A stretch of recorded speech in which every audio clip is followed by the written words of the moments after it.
Good morning from Panhandle Outdoors with Winston Chester. Panhandle Outdoors, your source for fishing, hunting, and information for folks who enjoy the great outdoors. Now sit back, relax. It's Panhandle Outdoors. Good morning, folks. Welcome to Panhandle Outdoors. I'm Winston Chester. I'm so glad you're with us this morning. Got a great show lined up.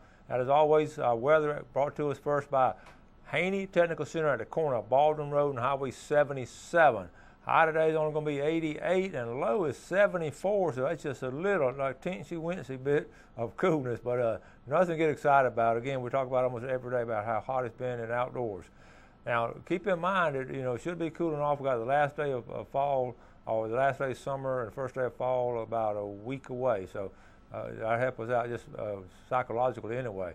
Looking at the sunrise is at 6:24 and sunsets at 6:53 tonight, okay, right at 12 hours in that 24-hour span. River readings. Take a look at the river readings. They're looking good. Our place called Bluntstown did go up just a little bit Sunday and Monday, but now it's reading a 2.7 and looks like the rest of the week just a slight decrease, a little bit of fall in it. And now the Choctaw at Caryville, it certainly is going up, and it's on a rapid pace. It's reading a 4.2 this morning and getting on up there pretty strong, okay? So it's going to be a 4.2, maybe close to 5 foot by Wednesday or Thursday. Now the tide chart brought to us by Kent Forest Lawn Funeral Home and Cemetery, and their motto is when carrying counts. And we're looking at neap tides on September the 9th. Not a lot of it's a low tide at 3:21, then a high tide right at the middle of the day, then a low one again. That's what happens on neap tides. You get about 3 to 4 tide levels, but it's just a little bit of it's less than like 8 inches of movement on it. Marine forecast is south-southeast at 5 to 10. Let me go ahead and, that's the prevailing wind this time of year anyway, south-southeast. Let's go ahead and do our times brought to us by Mark Coward of Edgewater Beach Realty. Mark's number is 832-6000. Give him a call for any of your real estate needs. And we're looking at our time at 1:15 and 3:15. And then tonight at 12:45 to 2:45. And we're right on the verge of getting some flounder action. I know, late summer, early fall is just a wonderful time of the year to go flounder gigging. Quite a few people do it now, and it really, September sort of kicks it off. And some of my favorite times to go on Friday night. Sometimes I could hear the ball game on Friday night while I'm out in the bay if you're close to the stadium and all, if it's an exciting game anyway. And as always, we always talk about getting kids involved in outdoor. We did this from day one. I hadn't showed this poster in quite some time. I ran across it last night. I said, we just need to look at this now. Panhandle Outdoor kids enjoying the outdoors, and it's for kids of all ages and all over the place. And we just, as always, that's one of our big pushes right here. That we try to get the kids involved in outdoors, and so y'all are so good about sending pictures of them and all, of all kind of fish, freshwater, saltwater, deer hunting, duck hunting. Just some great things with kids. So. That's good stuff. So we want to continue keeping that going. That's one, like I say, one of our main themes here on the show. All right, we'll take our break and we'll be right back.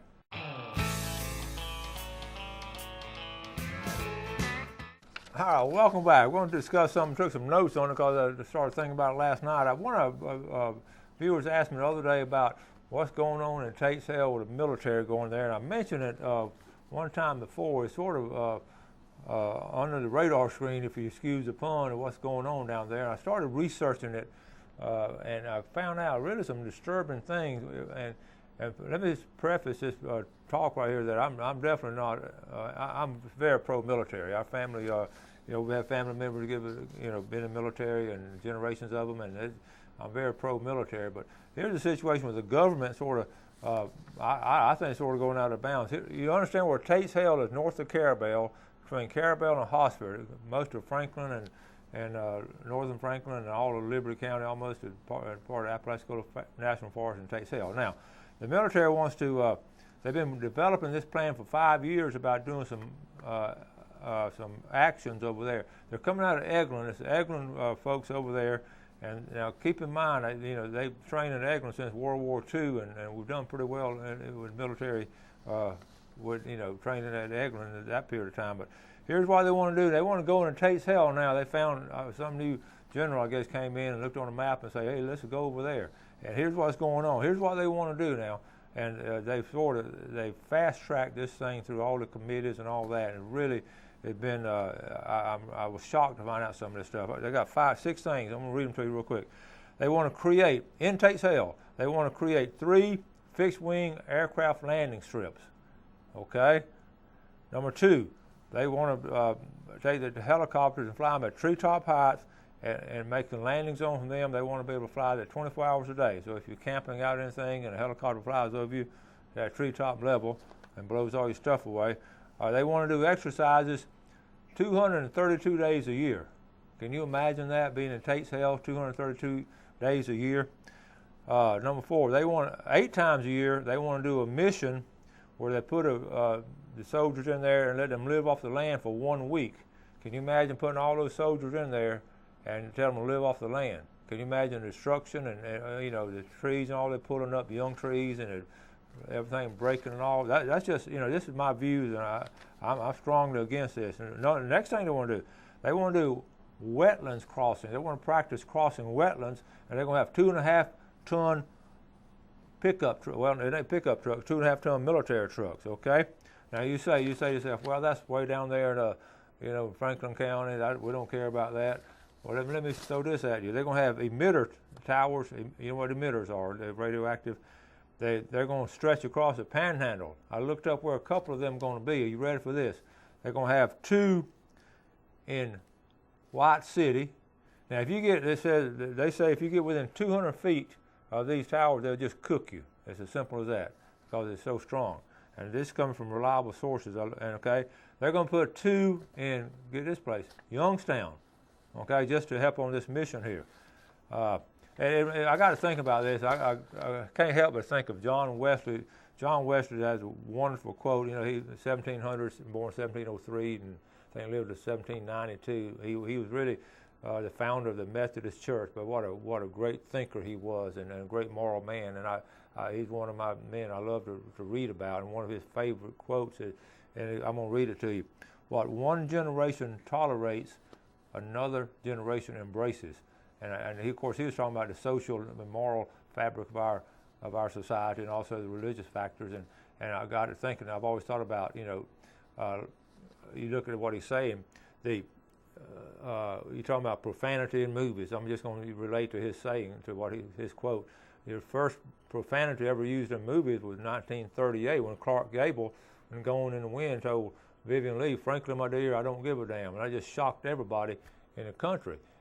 But what happened, everybody tolerated it, and then after that, it started snowballing. Sunday night, Whitney spent the night with Gail and I, and we just were having the best time, and we just relaxed a little bit, trying to try to find some TV shows or something to watch, and I was shocked. I don't watch a lot of TV, to be honest with you.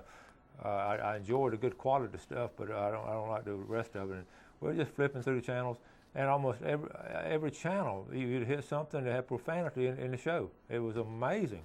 Finally, we ended up finding an episode of Duck Dynasty. That's why I love Duck Dynasty, just a good, wholesome show. But that goes to show you what one generation tolerates and the other one embraces, and that's what's happened with that. I'll give you another quick example. In the generation in the 60s, I'm a student at the University of Florida, and here marijuana just coming on the scene. And look, it was tolerated back then, and now it's embraced. We have 23 states legally getting marijuana. 2 states are using it just for the fun. Okay, and who would have thought that back in the 50s and 60s we had legal marijuana? So it's the same way. You can sort of draw a parallel between this, what's going on with that, and our military. What we accept. Now you look at this situation down here in Tate's Hell. It's going to be devastating to the environment down there. It's going to pollute. You think all those trucks and the oil leaking from them, and all the roads and all. Can you imagine, like I said, going down a canoe, going down a creek, a beautiful area over there, pristine wilderness, pristine. Only thing they've ever done to it is logging. They've cut trees and grew trees, but the wetlands have never been touched. And now they're going to drive trucks through them. Can you imagine peace and tranquility of canoeing down the stream, and they go around, and all of a sudden, big old 2.5-ton truck is trying to cross the same place you're trying to go. They try to convince the locals. They try to win them over. I found this out by promising them they're going to buy gas locally. And boy, that sounds like a sham, doesn't it? And I'm sure they will fill up a couple of trucks down there, but that little bit of profit there is just not worth the damage that's going to be done. And I have some friends that hunt that area, and all of they're just upset about it, but they're in a small minority. They don't really have a voice. They had a hearing down around Carabel. At the hearing, they limited the people to 3 minutes to talk. So you can't really get a message across in 3 minutes. I've been talking 6 minutes on this already, and I probably haven't got a message across yet. But you can imagine what the situation is. I think,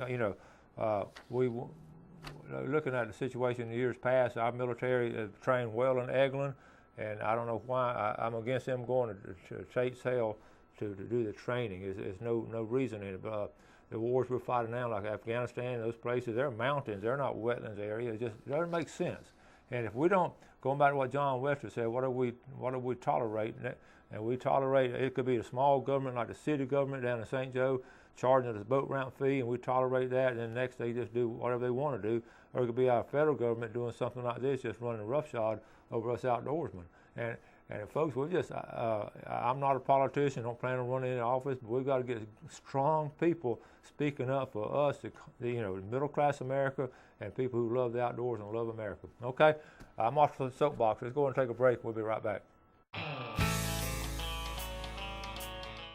While one generation tolerates, another generation will embrace. John Wesley. Remember that quote. It's a good one. Now, let's look at some pictures. What's going on right now here in the Florida Panhandle. Check this out. Velvet. Look, if you look close, you can see where the velvet, this big buck, this is a Bay County buck. And yes, it is behind closed fence and all, but this is a great picture. You see where the velvet, they rubbed the velvet off. You can see the blood on it all. That's because that's what's making those antlers grow and everything, the blood supply. And it's not, of course, the deer's not hurt anything. He's just rubbing off that's going on right now. Look at the one in the background. You can see the velvet on that one. Nice buck right there. Okay, the next one, the Cape San Blas Lighthouse is set up down there in St. Joe, and it really looks nice.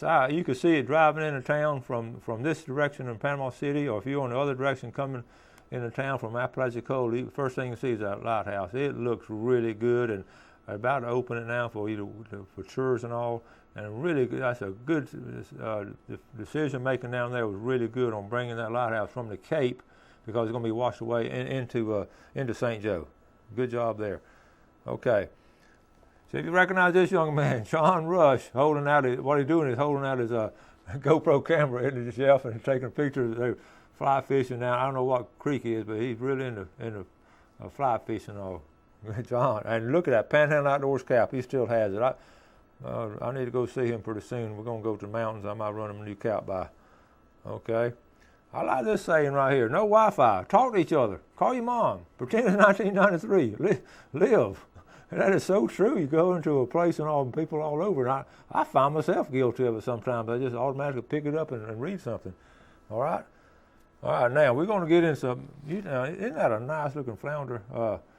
And I was just talking about flounder a while ago. That's Don McCormick up here in Lynn Haven.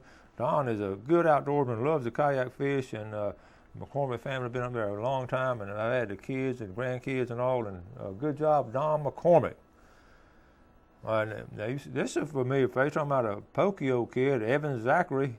That is a nice Evan. I get pictures of him all year round. Good job, Evan. He's growing too. How about a nice grouper? John Labenthal. I show a lot of pictures of John. John does a lot of fishing. He really does, and good grouper. That's a beautiful grouper there, John. Okay, so this hunt together, stay together. I like that. A lot of the couples do that, get tree stands and all, and enjoy spending time with each other. Now this was sent to me. This is really cool right here. This is Danny Mitchell. This is Summer Mitchell. Danny sent this. This is Summer's first smoker king, and that is a big kingfish right there. Good job, Summer. Proud of you, Summer Mitchell.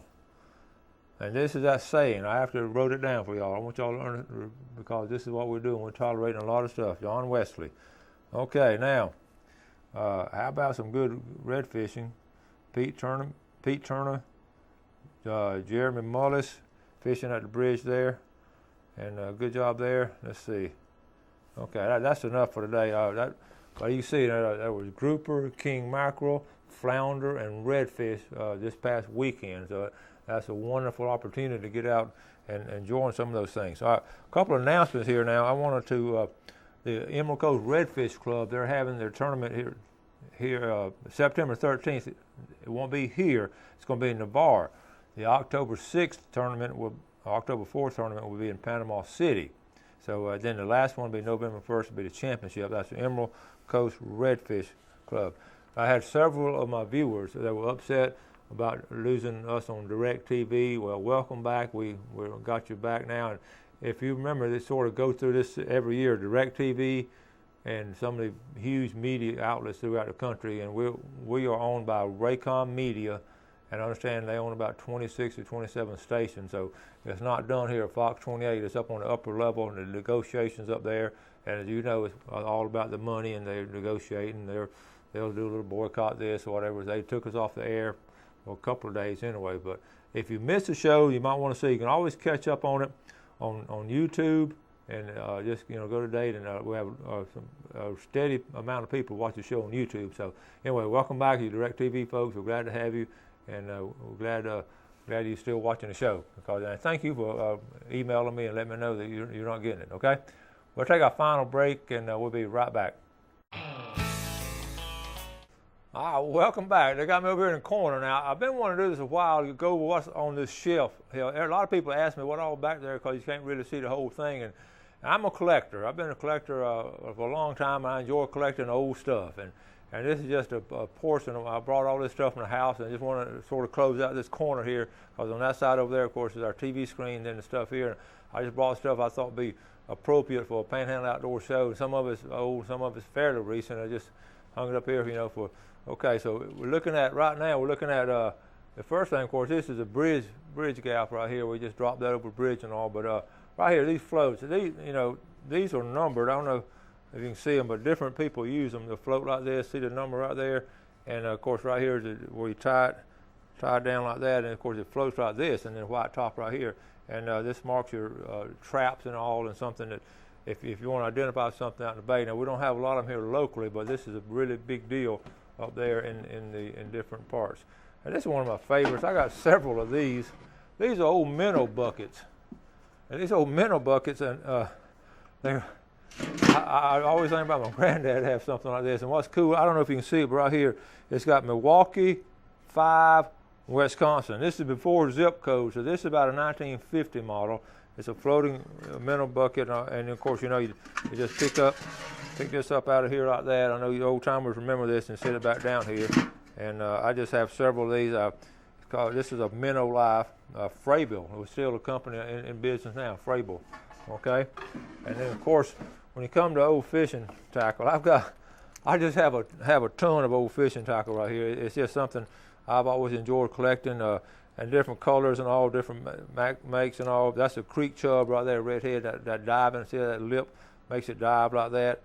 And I used to bring some old fishing tackle here. I haven't brought it in a while, but that color right here, this is what's great about this. This is see the concave, I don't know if you can see it right here, I can't hold it, okay, right here. See the concave mouth right here?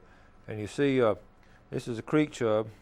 And you see these new inventions and all on different fishing lures and all, but if they go back, you can see a lot of these have already been done many years ago when they start cutting out the mouth and stuff like that. I just get fascinated with it. Oh, it's something brand new. What it is, just recycling different ideas, okay?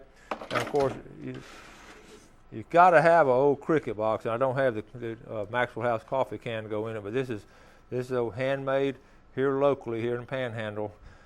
And like I said, my granddad everybody used to make their own. You couldn't buy them, and of course, fishing with crickets is important. It's just something you do, and these old cricket boxes are cool. All right. Then the next shelf, I just hold up some of these just old fishing reels. I have a ton of these old reels. You can see them on that shelf down there. It's really fascinating the history behind these reels and the handles and the gear ratios in there. And this is an older one right here, and this is a true. Let's see, this is old Shakespeare right here, and I always wish these. See the little guide right here. I wish you could interview these reels and let them tell stories of the fish they've caught. And then of course the pins. The pen came out all different sizes. I want to show you. Right here, large, and then the Ambassador 5000, which is a breakthrough. The Ambassador 5000, I had a bunch of them when they came out in different models, but that was a breakthrough. Abu Garcia made this reel. And the bass fishermen went crazy about it when it first came out. That's a really good reel, the Ambassador 5000.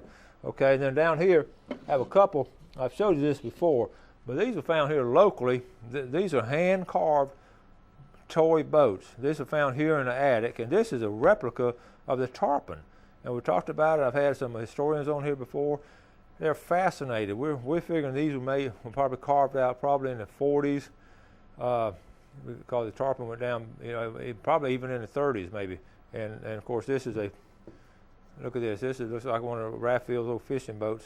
This boat was just all over the place down here in St. Andrew, over there in St. Joe Bay, Choctawhatchee Bay. These boats here, these are all hand-carved boats, and they're just really cool to me. And of course, and I don't think you have any kind of collection if you don't have some black electrical tape. This predates the duct tape, all good stuff here. And this mount right here is one my dad called. This is from Lake Talquin. Okay, I'm real proud of this, and I've always cherished it and have it down here. And Dad used to love to brim fish around Lake Talquin and Teloja Creek.